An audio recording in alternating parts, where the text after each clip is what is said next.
Published, 11 o'clock, 1 June 2018. Chimene Suleyman, Philadelphia, Pennsylvania, July 27. House Minority Leader for the Georgia General Assembly, Stacey Abrams, speaks on stage at Emily's List Breaking Through 2016 at the Democratic National Convention at Kimmel Center for the Performing Arts on July 27, 2016 in Philadelphia, Pennsylvania. Photo by Paul Zimmerman. Getty Images for Emily's List. 2016 Getty Images. Chimene Suleyman discusses the radical new face of identity politics, and why it's something to be celebrated and not feared. Last week, Stacey Abrams was nominated as the Democratic nominee for governor of Georgia. And so, history was made. Because Stacey Abrams is black. She is also a woman. And this is the Deep South. This is not just a first for Georgia, which has never elected a female or black governor. This is a first for the entire country. Abrams is the first black woman to be a major party nominee for governor in the United States, in fact, the first black person in Georgia. She won the race with more than 75% of the vote. Abrams did not win the fight because she is a black woman, but there is no doubt that her blackness and femaleness informed her campaign. In April, she penned an essay about the $200,000 debt that she acquired, like many do, in student loans, credit card debt, and back taxes. She spoke of how so much of her debt came from pursuing further education and, more emotionally, from helping her family. I suspect my situation will sound familiar to others who are the first in their families to earn real money, she said. She continued to remind her readers that this is not unrelated to her being a black woman. Race and gender play a major role in determining just how big of a financial disadvantage we're likely to face. In 2013, the average wealth per U.S. household was $81,000. But dig into the numbers and a clearer picture appears. White families averaged $142,000 in wealth, Latinx households came in at $13,700, and black families brought up the rear at $11,000. Asian Americans are closer to whites than other people of color, but they still lag.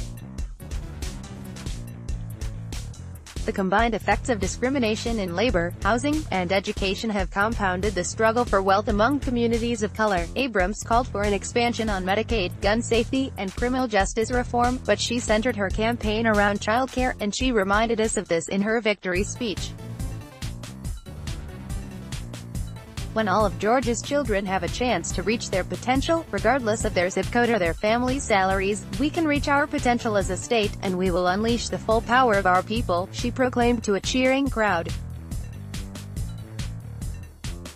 Meanwhile, the Republican candidates are mainly to be found adoringly brandishing their guns as they rant about rounding up and deporting immigrants.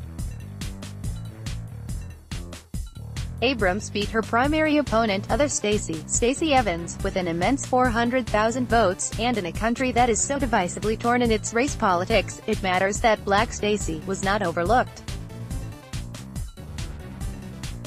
Her win is all the more symbolic for taking place in a state that voted for Trump in the 2016 presidential election, and will highlight the possibilities for black women like Abrams across the U.S.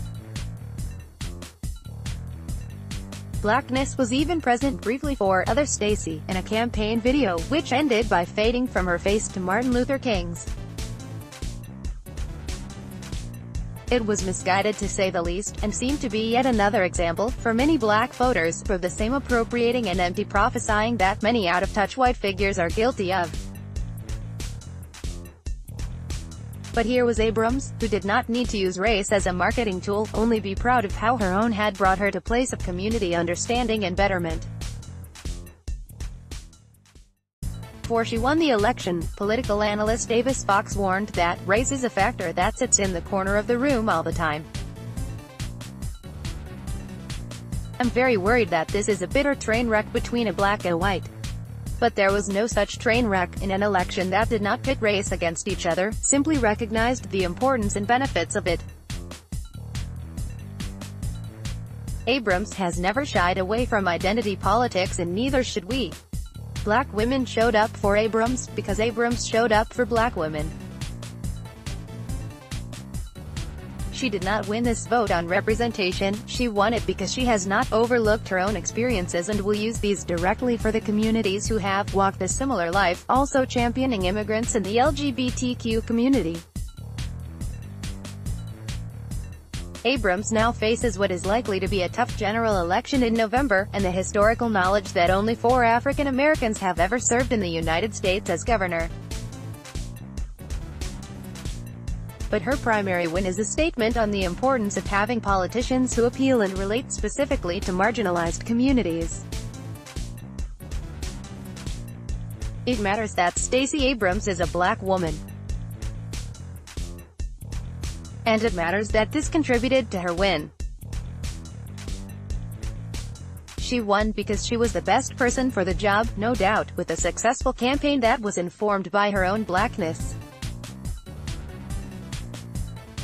But Abrams' degree of melanin, as she calls it, and her marginalized focused campaign should not make her unrelatable to white women in rural areas. After all, Abrams needs their votes too. It is to be hoped that Georgia's women, black and white, will understand that someone who works from a position of the disenfranchised works to bring people up, not to take people down. "I wasn't supposed to be here," Abrams said, a comment on her being both black and working class. And that is exactly why she should be, where politics and an everyday understanding of the world finally come together. Chimene Suleyman is a writer and poet.